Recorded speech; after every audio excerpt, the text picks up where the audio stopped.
de fazer nesse momento é discutir o aspecto pedagógico da questão dos grupos multietários, né?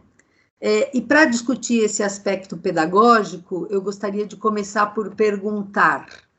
Eu acho que essa é uma pergunta importante quando a gente está frente a uma proposta que se coloque e que vá mexer com a cultura escolar, né?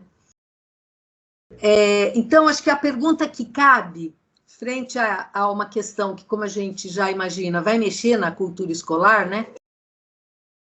E que ando nos documentos, e ela se dá de várias formas, mas agora a gente tem uma oportunidade, eu penso, de fazer isso. Então, a pergunta é, de onde vem a ideia de organizar as turmas por idade? Onde é que isso começou?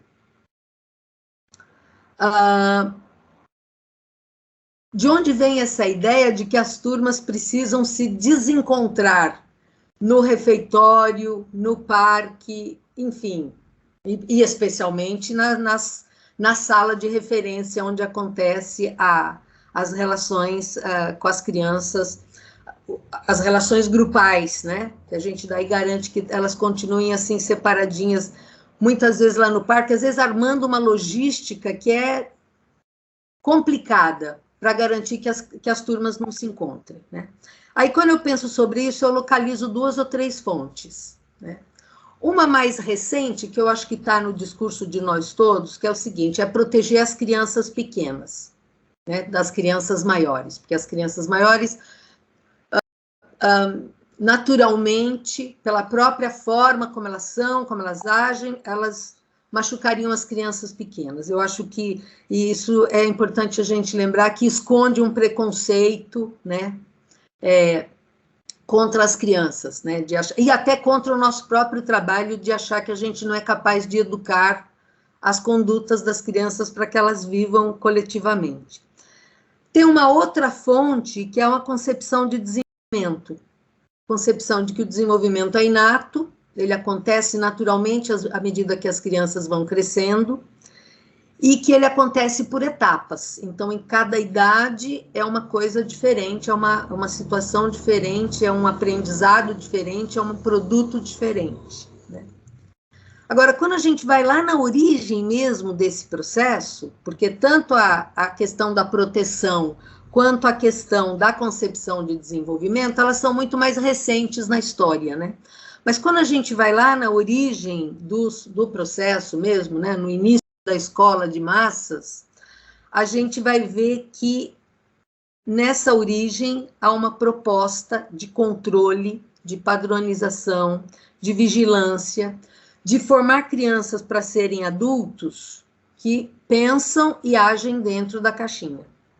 Não deve ser novidade para ninguém a ideia, a compreensão de qual que é a origem da escola, né?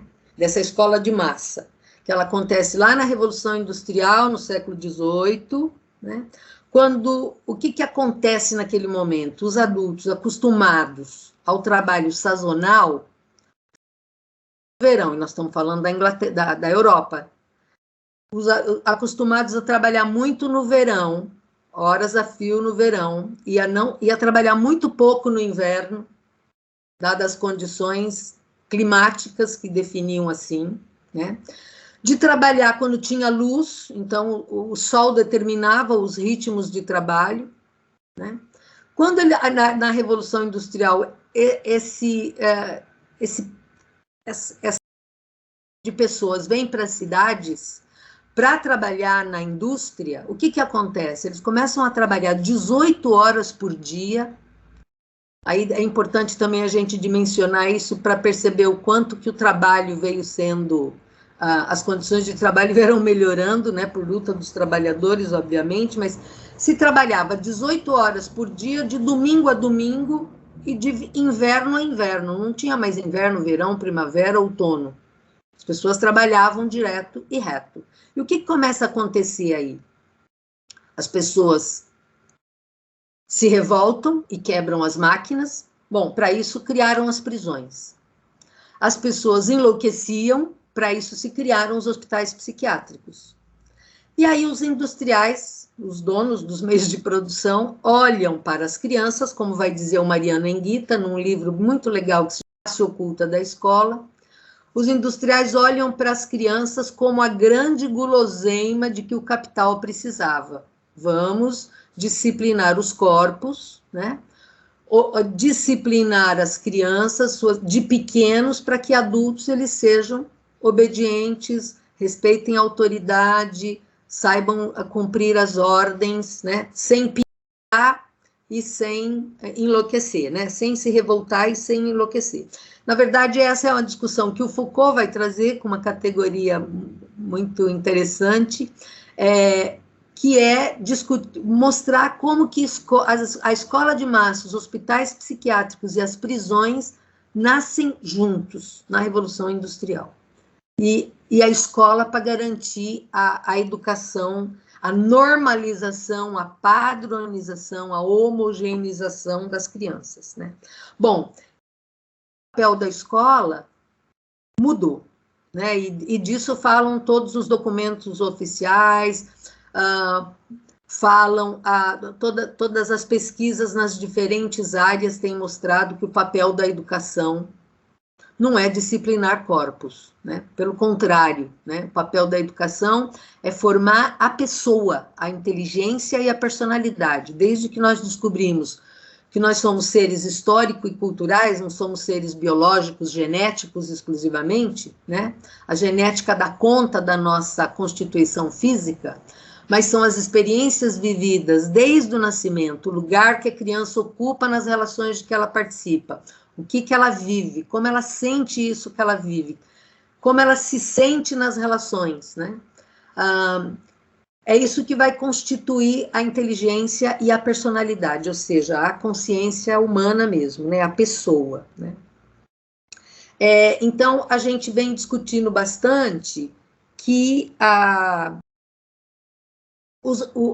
brincadeiras e as interações são o eixo do trabalho pedagógico. À medida que nós vamos conhecendo cada vez mais as crianças, nós vamos afirmando isso, né? Isso está afirmado aí em todos os documentos oficiais, inclusive na BNCC, né? Que é um documento em relação ao qual a gente tem uma baita de uma desconfiança, né? Mas está no currículo integrador, está no currículo da cidade, está nos indicadores de qualidade, está nos critérios para um atendimento em creche que respeita os direitos das crianças, está nas diretrizes curriculares nacionais para a educação infantil, né? Então, a partir dessa ideia de que o eixo do desenvolvimento humano na infância está nas interações e nas brincadeiras, a gente começa a desconfiar da cultura escolar, da organização da escola, da forma como ela está, né? Por outro lado, essa concepção etapista, que também é o argumento para pensar turmas semelhantes, com idades semelhantes, né, turmas padronizadas, essa concepção etapista também cai por terra quando o Vygotsky e os pesquisadores que se seguiram a ele, que desenvolver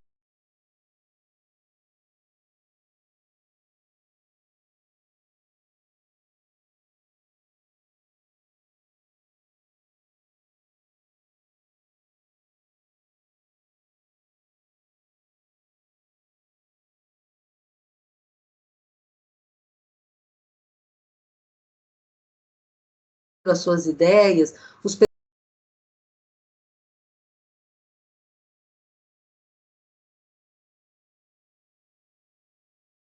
pesquisadores contemporâneos nas diferentes áreas, né?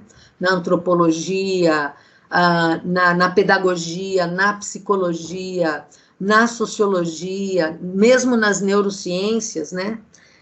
Vem mostrar que o desenvolvimento humano não é regular e ele não acontece por etapa. Não é uma escadinha que a criança vai subindo. Ao contrário disso, né? Esse desenvolvimento ele acontece por saltos, né?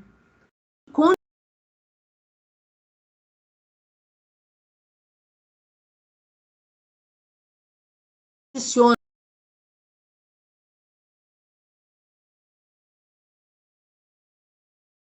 esse desenvolvimento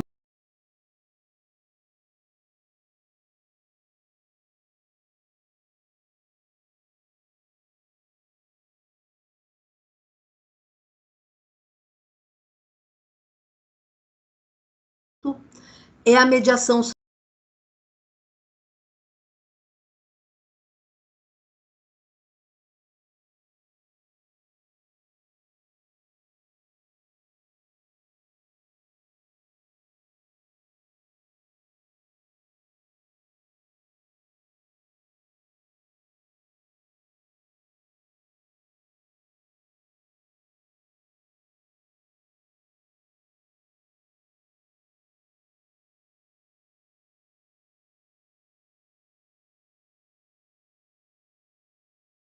social, ou seja, quem são os parceiros que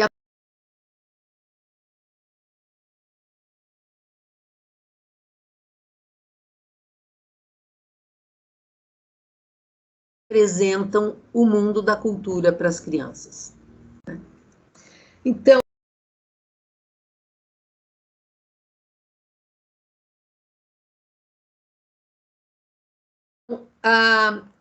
essa é outra ideia que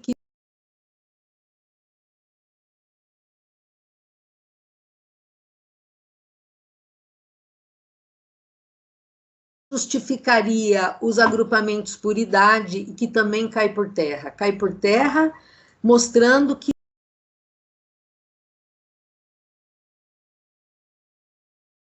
esse é um equívoco que a gente adotou, né? E a ideia final de que as crianças se machucam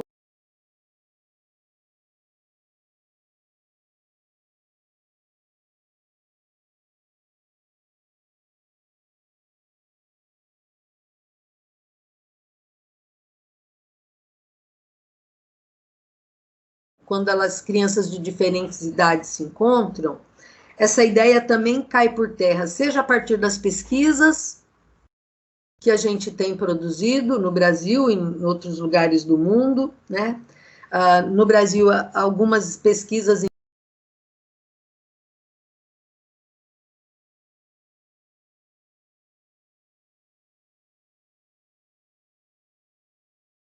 interessantes, eu nomeio uma que está mais próxima da gente, que é a pesquisa da professora Patrícia, que condiciona esse desenvolvimento, é a mediação social, ou seja, quem são os parceiros que apresentam o mundo da cultura para as crianças.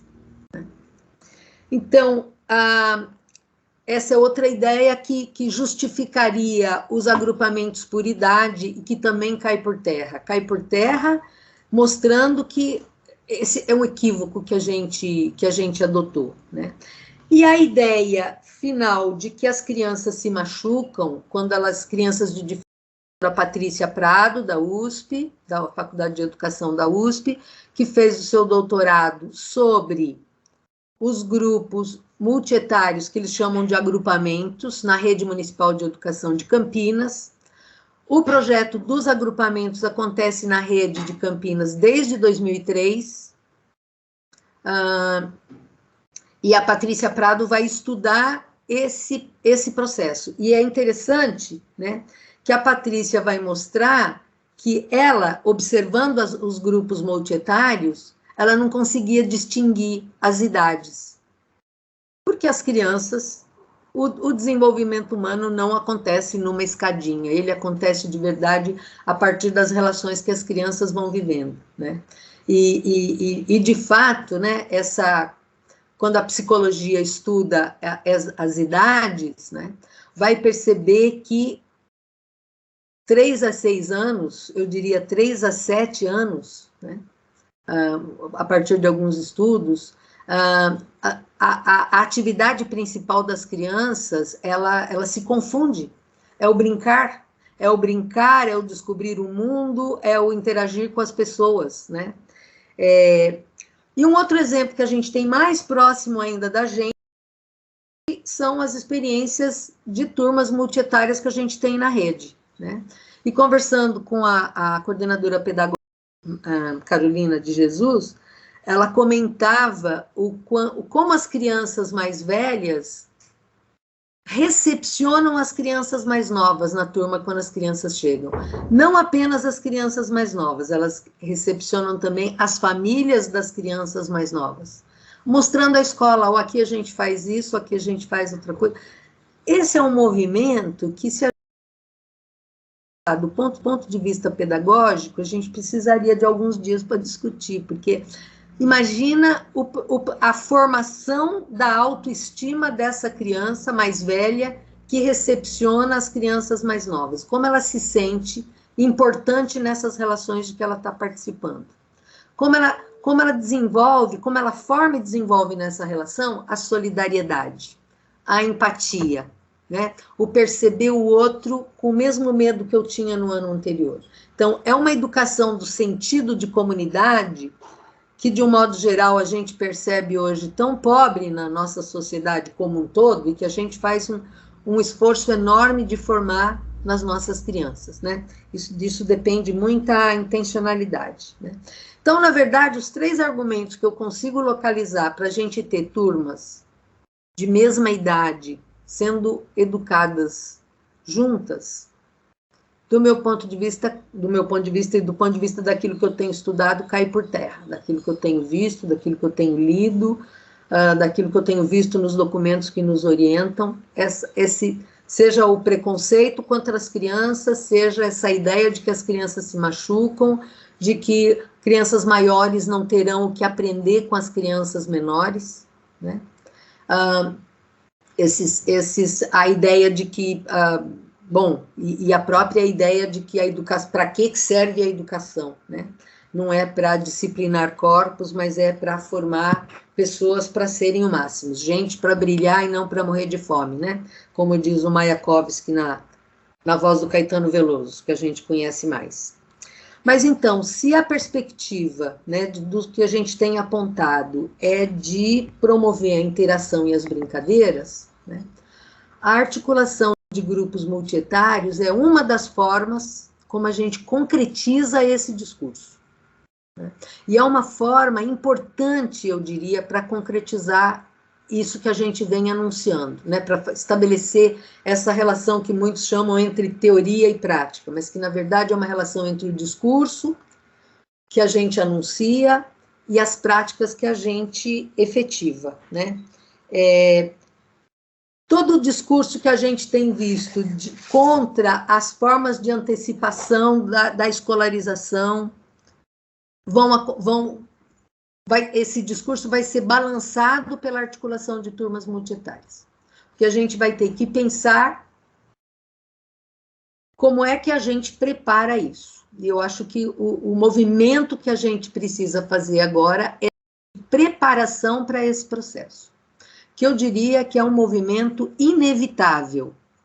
Inevitável porque é a forma como a gente avança naquilo que a gente tem se proposto a fazer. Como é que eu vejo esse processo acontecendo nesse momento? Porque eu acho que é uma preparação da rede como um todo, né? Então, assim, formar os nossos professores para conhecerem as crianças, para observarem de fato as crianças, para promoverem momentos de interação entre as idades.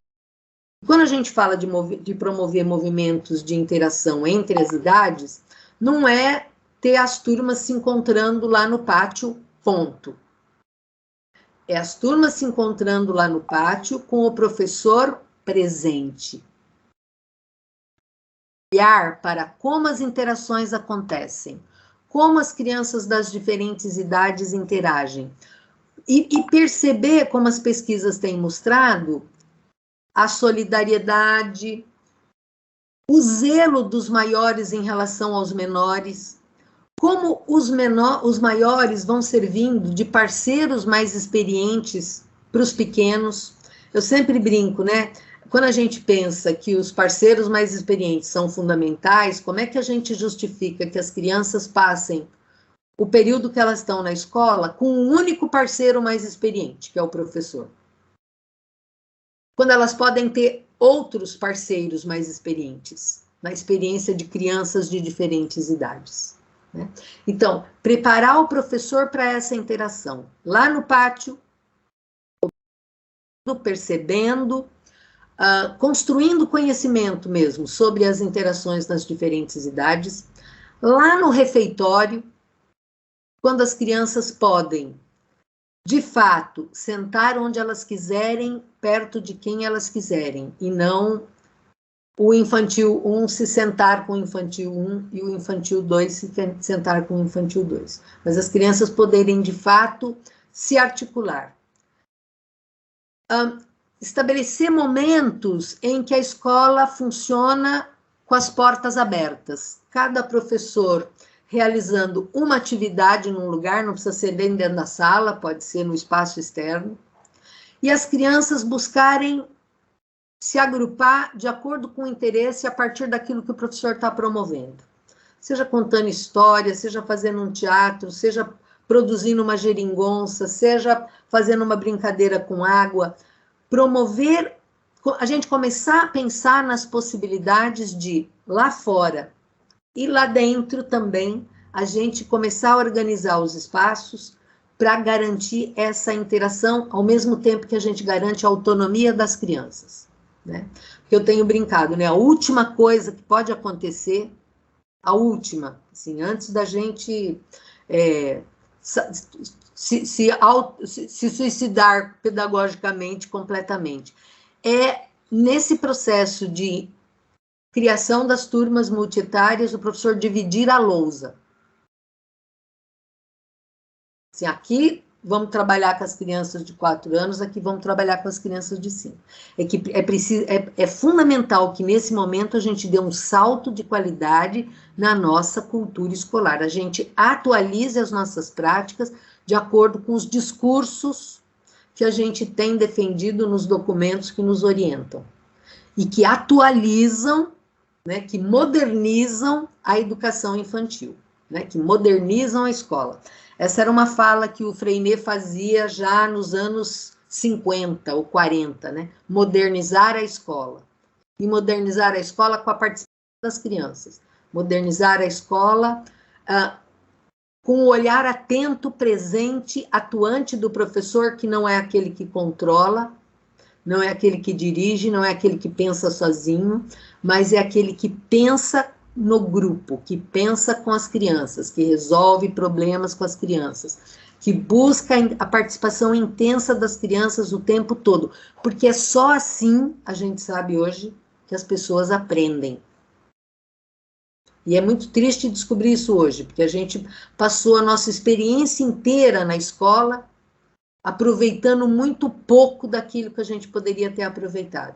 Se a nossa escola pudesse ter sido essa escola ativa, essa escola do pertencimento, essa escola da participação, a gente teria, de fato, se apropriado de todo o conhecimento que nos foi apresentado e muito mais, porque a gente teria evoluído daí, né? Então, eu diria que é um momento também de preparação dos gestores.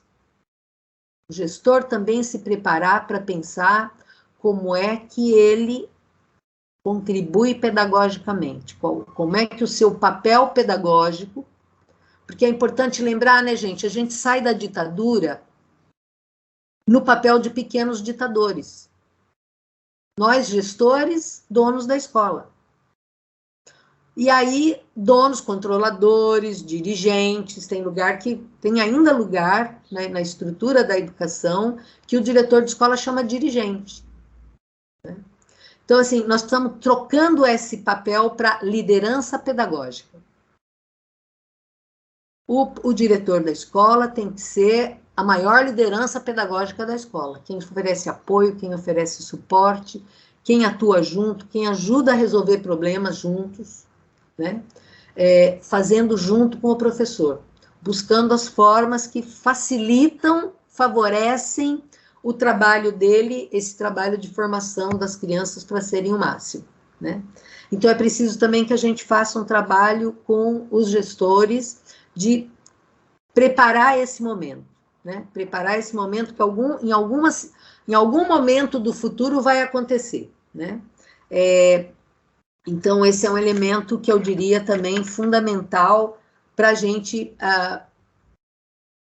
ir se preparando em todas as unidades, não apenas naquelas que possam, nesse momento, aderir mas também ao projeto, mas no conjunto da rede, como é que a gente começa a pensar com essa perspectiva. Porque isso vai envolver mudança de espaço, na organização do espaço, isso vai envolver ampliação das materialidades presentes na sala, que já estamos atrasados nisso, né, gente? Há quanto tempo a gente sabe disso já, né? Que quanto mais materiais as crianças tiverem, mais elas vão solucionar uma coisa que é um problema na rede, que é o número de crianças por turma.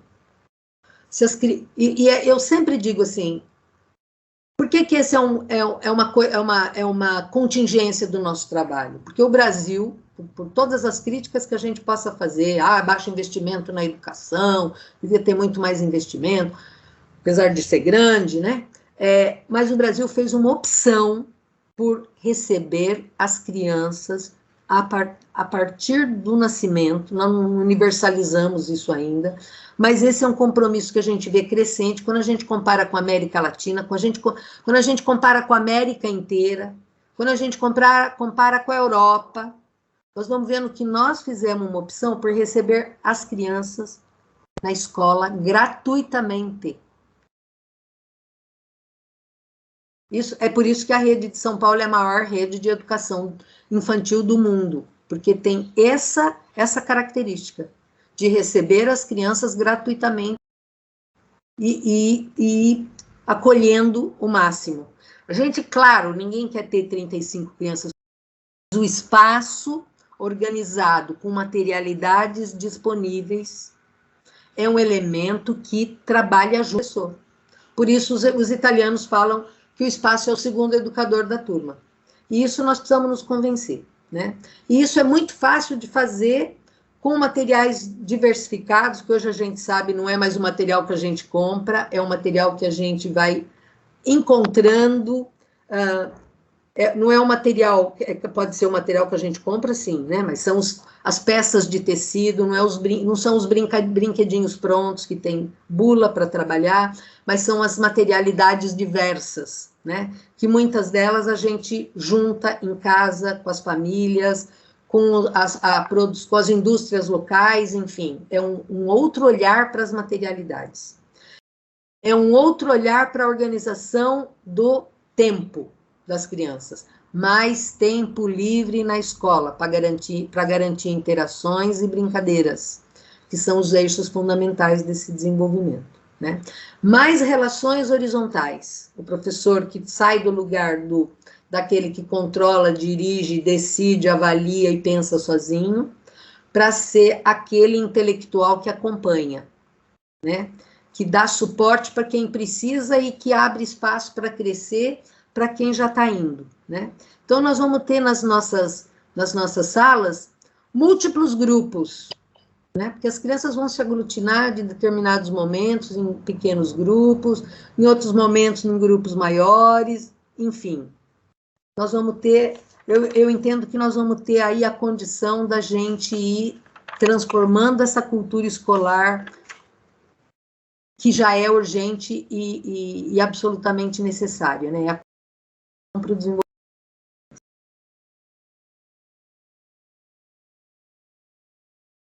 Só lembrando que a gente tem umas experiências interessantes da rede que a gente precisa conhecer.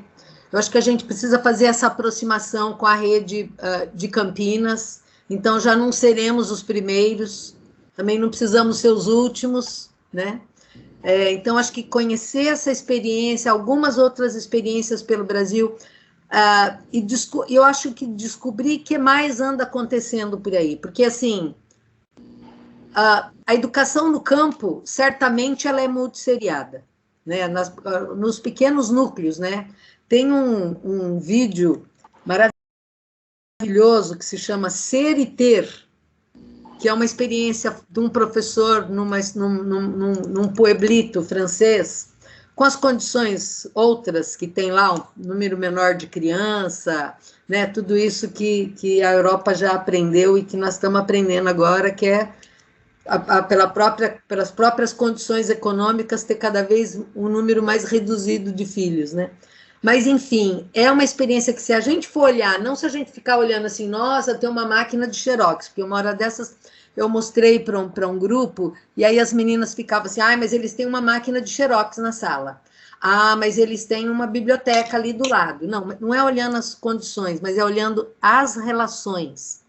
Eu acho que é uma experiência muito legal da gente ver como é que, de fato, as crianças interagem entre elas. Então, nós temos muitas experiências de referência que nós precisamos. Só para comentar com vocês, lembrei agora, eu conheci na Rússia uma experiência uma escola pública que o Estado tinha concedido para uma pesquisadora, por sinal a neta do Vygotsky, que faleceu há pouco tempo atrás, mas ela e um grupo de pesquisadores da Universidade de Moscou mantinham algumas escolas, e uma delas a gente conheceu. As crianças ficavam 6 horas por dia na escola. Eram crianças de 2 a 12 anos.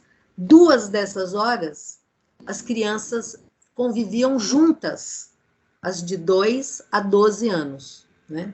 E, no fundo, nessa ideia de que o desenvolvimento ele se dá pelas mediações, pelas interações, e que os parceiros mais experientes são fundamentais para o desenvolvimento dos menos experientes, e, ao mesmo tempo, os menos experientes, os menores, são fundamentais para criar essa formação da personalidade dos maiores. Solidariedade, oferecer ajuda, a empatia, o pegar na mão, o zelar, né? Enfim, essa criação desse sentido de comunidade que cria em todo mundo. Então, só para lembrar que a gente tem muitas fontes de informação que a gente precisa, aos poucos, ir trazendo para conhecer, para também fortalecer as nossas ações, né, nas escolas. Uma questão importante aí que a gente estuda, inclusive, teoricamente, né? Quer dizer, quando é que você aprende, de fato? Isso daí o Paulo Freire já falava, e depois dele é a tônica da discussão. A educação é um processo dialógico. Ela não é um processo de ouvir. Ele é um processo de se apropriar, como aquela bolinha do I Ching, que tem dois elementos, né, que se articulam. Ele é um processo de se apropriar e de se objetivar, de aprender e de expressar, né? Por isso o Paulo Freire, já na década de 60, falava que a educação não era bancária, né?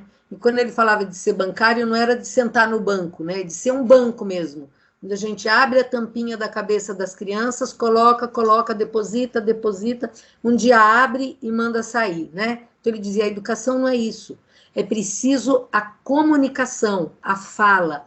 Então, quando os mais velhos apresentam para as crianças, ajudam as crianças, tem um movimento importante que é mais fácil para a criança pedir ajuda para o outro, para um par, do que pedir ajuda para o adulto, que está lá no alto, que né, fala mais alto, que às vezes fala de um jeito que assusta a criança. Então, assim, aprender a pedir ajuda é fundamental, e ajudar o outro é fundamental, não apenas do ponto de vista emocional, social, mas do ponto de vista cognitivo também. Porque, na verdade, toda vez que a criança que sabe fala sobre aquilo que ela sabe para o outro, ela fortalece aquilo que ela sabe, e ela sempre, a gente vive essa experiência, né? Quando você toma um assunto que você conhece, você começa a falar para o outro, você tem novas ideias, você percebe de forma mais profunda aquilo que você estava compreendendo. Então, é um processo assim, não tem nada que desabone do ponto de vista do desenvolvimento cognitivo essa convivência, né? Ela é importante para todo mundo, né? E ela é importante para o professor também, né? Que vai estabelecendo outros parceiros, né? Aí ele pode observar, ele pode enriquecer a experiência de todos, né? Ele pode ampliar essa inserção das crianças nesse mundo dessa cultura mais elaborada, né? Aí ele vira o parceiro mais experiente dos mais experientes também, né? Então, essa é uma questão importante, um ponto muito importante que você traz, né? Do ponto de vista teórico, né, dos estudos mais duros, né? Essa questão ela é fundamental. Essa questão também é validada, né? Porque, na verdade, o que nós precisamos fazer na escola, né, gente, é atualizar a escola a partir do que a ciência tem nos ensinado, né? Não é a gente abandonar os achômetros de uma vez por todas, né? Porque esse senso comum que tem dirigido o nosso trabalho na escola, ele só serve para que as coisas continuem como elas estão, né? Ou seja, hoje a gente sabe disso, né? Elas só servem para acumular riqueza para 1% da população. Para 99% da população, esse modelo não serve. Então, esse modelo de escola não serve, esse modelo de nada serve. De relações, de achômetros, né? Então, a gente precisa modernizar também aquilo que a gente pensa, abrindo a nossa cabeça e o nosso coração para conhecer, né? Para conhecer lendo, para conhecer trocando, para conhecer observando as nossas crianças, né? O projeto é importante, ele é uma grande oportunidade para a gente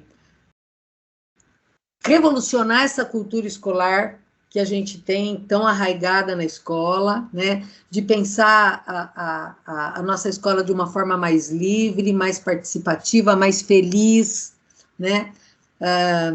Mas que seja bom para todo mundo, né? Então, assim, eu estou entendendo que tem sempre um descompasso entre o pedagógico e as outras instâncias, né? Eu tenho aprendido convivendo nessas assessorias que tenho feito, que tem uma série de coisas que fogem à governabilidade do grupo que a gente está assessorando, né?